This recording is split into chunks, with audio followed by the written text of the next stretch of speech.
Bonjour, Soumeyana Menksous, sociologue. Article paru dans le site d'information le 360 du 14 novembre 2025. Tous les hommes divorcés sont-ils des pervers narcissiques? Deux mots se sont glissés dans nos conversations, entre amis, dans nos confidences intimes, dans les réseaux sociaux, les vidéos de développement personnel, les témoignages de rupture. Ces mots, c'est pervers narcissique. Ils semblent tout expliquer. La souffrance, l'échec du couple, la violence psychologique. Mais derrière ces mots devenus banals se cache une réalité plus complexe, parfois un malentendu entre psychologie et expérience vécue. Pervers narcissique vient de la psychologie, c'est-à-dire une personnalité ayant un besoin maladif de dominer, de manipuler, de détruire l'autre pour nourrir son propre ego. Le pervers narcissique se nourrit de l'énergie de sa victime, la vide de sa confiance, la fait douter de sa perception du réel. C'est une relation d'emprise où la victime perd son autonomie émotionnelle. C'est une forme grave de violence psychique, mais ce trouble est rare et ne concerne pas la majorité des relations difficiles. Pourtant, sur Internet, le mot s'est démocratisé. Il devient un raccourci pour évoquer toute relation douloureuse. De nombreuses femmes, souvent après rupture, disent avoir vécu avec un ex-mari pervers narcissique. Parfois c'est vrai, mais souvent c'est une manière de nommer une souffrance réelle, celle d'avoir aimé quelqu'un qui ne les a pas comprises, qui ne les a pas respectées ou reconnues. Le langage psychologique devient alors un outil de survie. Il aide, il aide à mettre des mots sur l'invisible. Mais le risque, c'est que le mot ou ces mots prennent, le risque, c'est que ces mots prennent la place du sens et qu'ils désignent tout partenaire blessant ou distant. Si autant de femmes emploient ce terme, c'est aussi parce qu'il traduit une expérience collective. Dans bien des couples, les rapports de pouvoir, la communication violente, la pression sociale pèsent lourd.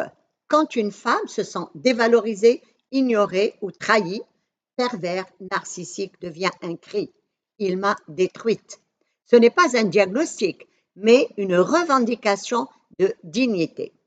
Mais tout désaccord, toute froideur ou tout égoïsme ne fait pas de quelqu'un un pervers narcissique. Beaucoup d'hommes et de femmes sont tout simplement agressifs, maladroits, immatures affectueusement ou incapables d'exprimer leurs émotions. D'autres souffrent de blessures d'enfance, de frustration, de peur, la peur de l'abandon. La psychologie clinique distingue cela du véritable narcissique pathologique, où la manipulation est délibérée, répétée et sans empathie. Confondre les deux, c'est risquer de transformer la complexité humaine en caricature. Nommer l'autre pervers narcissique, c'est le figer dans un rôle de bourreau, c'est s'attribuer à soi-même celui de victime. Or, dans un couple, les rôles se croisent, se mélangent et évoluent. Beaucoup de couples dysfonctionnent par routine, par communication violente, par incompréhension, par manque d'écoute, etc. Pas forcément par perversité. En réduisant l'histoire à un scénario simple, on se prive de la possibilité d'apprendre, de comprendre ce qui, en soi aussi, a participé à la dynamique. Les réseaux sociaux ont amplifié ce phénomène.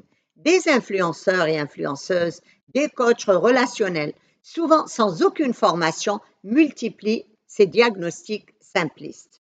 D'un côté, ces discours libèrent la parole et permettent à certaines victimes, hommes ou femmes, de reconnaître une emprise réelle. De l'autre côté, ils banalisent un terme grave, jusqu'à en faire une arme dans les disputes ou dans les séparations. Dire « tu es un pervers narcissique » devient une manière d'accuser sans dialogue, d'étiqueter sans nuance. Tous les partenaires difficiles ne sont pas des manipulateurs. Tous les désaccords ne sont pas des violences. Et toutes les souffrances n'ont pas besoin d'un diagnostic pour être reconnues. Le couple n'est pas un champ de bataille entre bourreau et victime, mais un espace de rencontre fragile entre deux histoires, deux vulnérabilités, deux façons d'aimer. Parfois, cela échoue parce que cela fait mal, mais la guérison, la guérison commence lorsqu'on cesse, la guérison commence lorsqu'on cesse d'expliquer la douleur par des mots à la mode et que l'on accepte de regarder ce qu'elle nous apprend d'abord sur nous-mêmes. Le vrai pervers narcissique peut-il se soigner? Difficile de répondre à cette question. La personne souffre d'un trouble profond de la personnalité, souvent enraciné dans l'enfance, lié à une carence affective ou à une blessure narcissique ancienne. Ces individus se sont construits autour d'une blessure narcissique ancienne. Autour d'une blessure narcissique ancienne, ces individus donc se sont construits autour d'un besoin constant de se protéger en dominant. Ils n'ont pas conscience de leur mal ou alors ils le nient. Le manque d'empathie rend la thérapie longue et incertaine. Certains peuvent évoluer à condition d'un travail, un accompagnement psychologique réel et bien encadré.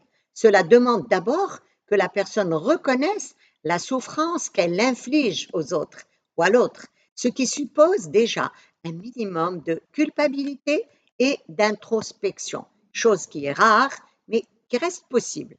D'autres, sans être de vrais pervers narcissiques, peuvent simplement présenter des traits narcissiques. Une thérapie peut alors apporter des changements significatifs, apprendre à écouter, à respecter les limites, à reconnaître l'autre, etc. Une relation d'emprise ne se répare pas tant que la domination continue. L'enjeu pour la victime est avant tout de se construire elle-même avant de croire au changement de l'autre. Oui, il existe de vrais pervers narcissiques, des personnalités manipulatrices, froides, centrées sur leur ego, capables de détruire lentement l'estime de l'autre. Mais il ne faut pas non plus voir un monstre derrière chaque mari ou chaque ex-mari difficile. Dans un couple sain, on parle, on écoute, on ajuste. Dans un couple toxique, l'un des deux prend toute la place et l'autre finit par disparaître. Le vrai enjeu, ce n'est pas de distribuer des diagnostics sauvages, mais d'apprendre à reconnaître les comportements toxiques chez l'autre et parfois chez soi. Je vous remercie.